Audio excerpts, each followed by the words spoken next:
یو شی منځ ته راغلی دی مهاجرین په رابطه باندې که نه په همدغه مسله کې دغه اوسنی محفل و مجلس منعقد شوی دی پیسې نشته یا دا شی نه پیدا کېږي دا عذر به زما د خوا څخه انشاءالله تعالی چې نه وي نو په کامله توګه باندې د آمادګي د دې افغاني ورونو دپاره نیول شوې ده که د تورخم غاړې ته موږ هم غوښتله اصلي مهم ټکی دا وکړه چې د دې ورونو ته دغه د امارت چې کومه آمادګي نیول شوې ده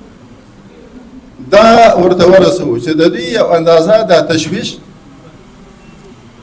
دلته 45 کاله تېر شوي دي 40 کاله تېر شوي دا ورور یو خبره کوي چې د مهاجر ډېر دي وخت کم دی که نه ما ورته وویل چې دغه هیئت نن راغلی دی نن څه رسېدلی دي څه په لار دي چې موږ خپله موټران هلته مخې استقبال ته ورغله که نه تشریفات و مسؤلین دغه ځینې کار چې دی که نه هغه چې د پاکستان د حکومت سره شریکي د همدغه دپاره راغلی دا یو قوي هیئت راغلی دی الحمدلله په پراخه پیمانه باندې همدغه او مجلس نور جریان به څه وایو که نه چې دا څه خبرې سره وسولې دغه خبره مو د هغه سره شریکه کړله د امیرالمؤمنین صاحب سره دغه د مهاجرینو موضوع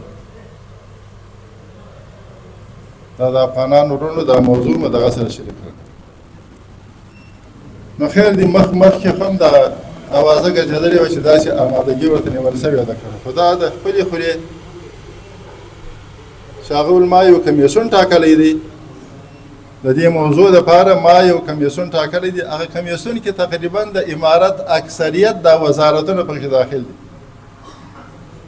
لکه داخله وزارت دی خارجه وزارت دی دفاع وزارت دی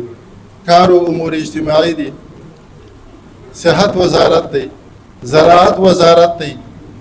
دا یو او په مشرۍ کې د حنفي صاحب چې هغه تاسو ته معلوم دی چې هغه اداري معین دی د ریاست الوزرا دا کمیسیون د هغه په مشرۍ او په رهبرۍ کې تشکیل شوی دی نو خپله که موږ وګورو د دې نامه څخه د تشکیل څخه هم دا معلومیږي چې دا د دې خلکو دپاره د دې افغاني ورونو دپاره مکمله آمادګي هلته نیول شوې ده چې فقط او فقط تر تورخم ور واوښتل بیا به تاسو یو چا به درته ویلي هم یا به تاسو خپله تللي یاست که نه یاست تللي دا سبا او بل سبا کې دا ورونه دي یو 5 کسان راته ور واوړئ که نه دې خوا چې راتلو بیا مو ولیدل که نه نو هغه مجلس چې په هغه شو بیا ما ته وویل چې تاسو لاړ شئ هلته په کابل کې دغه من علق اقرأ وربك الاکرم الذي علم بالقلم علم په دې 15 وړو آیاتونو کې تعلیم او قراءت الوست دا دوه واړه مکرر ذکر شوی دي او پیغمبر صلی الله علیه وسلم چې دا کم په دنیا کې یو تحول یو عالمي تحول راوستل کړ هغه د تعلیم په زور باندې وکړ که څوک پیدا تر اصلي زور د تعلیم وکړ نو تعلیم خو آزاد دی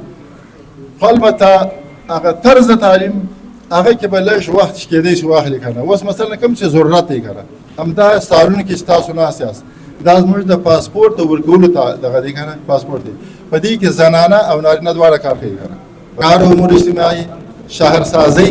دا ټوله پکښې کې داخل دی که نه ظاهره به خامخا یو څه خبر راځي د اول وهلت کې نه وي د اول وهلت کې چې دا خلک ځي دا خلک بېچارهګان خپله وایي 40 کاله مو تېر کړي دي دلته بعضې یو مرحله چې شروع کېږي